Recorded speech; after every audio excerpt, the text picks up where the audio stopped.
tax collections are up by almost 9% in the last fiscal year, ending last June according to the Census Bureau.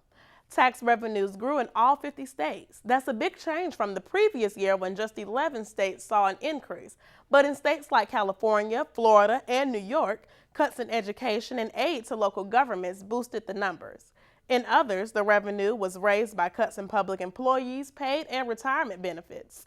In Maryland, overall tax revenue was up 5.1%, and in Virginia, it rose to 6.1%. Census officials said that data for the district will be available later this spring. The Consumer Price Index rose 0.3% from February 2012. The U.S. Federal Reserve shows that the U.S. consumer prices edged high due to increases in gas prices. It also shows that food prices rose by only 0.2% and clothes increased by 0.5%. However, electricity fell short by 0.8%. A number of big automotive companies have announced that they are recalling select cars in April after discovering minor faults.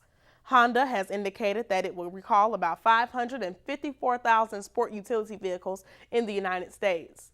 General Motors has plans to recall over 6,000 vans and sport utility vehicles in the U.S. Porsche has announced a recall of more than 1 million Carrera S coupes. The amount of money Americans owe on student loans recently exceeded the nation's credit card debt. So what does it hold for next year's generation? Yasmin El-Sabawi has more. The Federal Reserve Bank of New York has released alarming numbers about debt in America. $870 billion worth of student loan is racking up, and that's well ahead of both credit card and auto debt. Schools around the country have been gearing up for spring graduation, but it's becoming more and more of a privilege for a lucky few. What happens when you decide to go to college, take out a huge loan, and then halfway through your education decide to quit? I do know from personal experience maybe about 10 to 15 people that I met freshman year who were no longer here at AU just because they knew that they could continue their education at a public school for a much lower price. That's what up to 30% of student borrowers did between 2003 and 2009, according to the Department of Education. Loans have skyrocketed to the point where students are reluctant to dig themselves further into debt, and so they never earn their degree. But as tuition costs climb, more and more students are borrowing. And as these numbers show, 43% of defaults since 2008 came from student borrowers attending for-profit colleges. Loan default rates among public colleges and private traditional colleges are far lower. I joined Army ROTC as a sort of way to pay for college and get into something that I figured I wouldn't be too bad to get into. So that's my tuition, that's a lot of my living expenses, etc. And it's a great program to do, and I kind of just owe time to the Army afterwards. Late last year, Campus Grotto, a leading site for information on college life, placed American University second on the list of most expensive colleges, but only after factoring in the average need-based grant. The net price? $36,271, right after Drexel University. It's strongly discouraging for students who really want to pursue a higher degree but just can't based on the prices of schools, public and private alike. And while college enrollment has gone up, it's an ever-growing struggle to stay in school. Many who do graduate find they still lack the skills for today's highly competitive job market. For District Wire News, I'm Yasmin El-Sabawi. You're about to pay more for your Metro rides. Metro's Finance Committee has approved increases for the bus and rail fees. The changes will go into effect July 1st. The amounts will vary depending on how far a rider travels. Metro's base fare for rail riders would increase from $1.95 to $2.10. The maximum peak fare would increase from $5 to $5.75.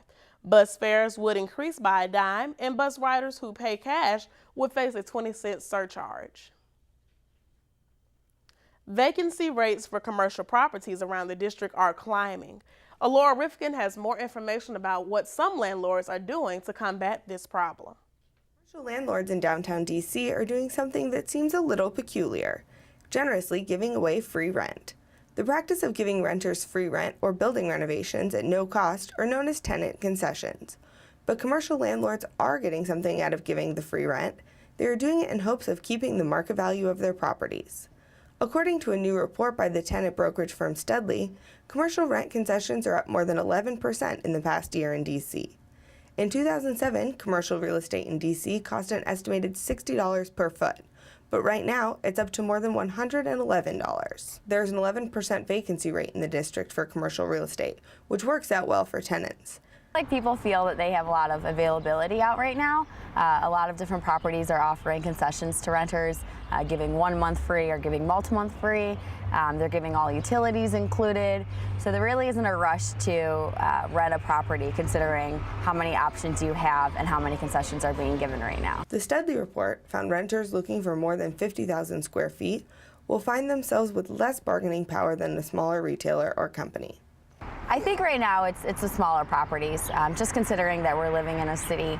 The availability of large properties just really isn't happening. To put it in perspective, a commercial real estate tenant looking for less than 50,000 square feet of space is being offered anywhere from 2 to 10 months of free rent. I'm Laura Rifkin for District Wire News. Thank you for tuning in to Business Wire. I am Brittany Hood. If you may have missed something from today's show, you can catch it on districtwirenews.com. Thank you.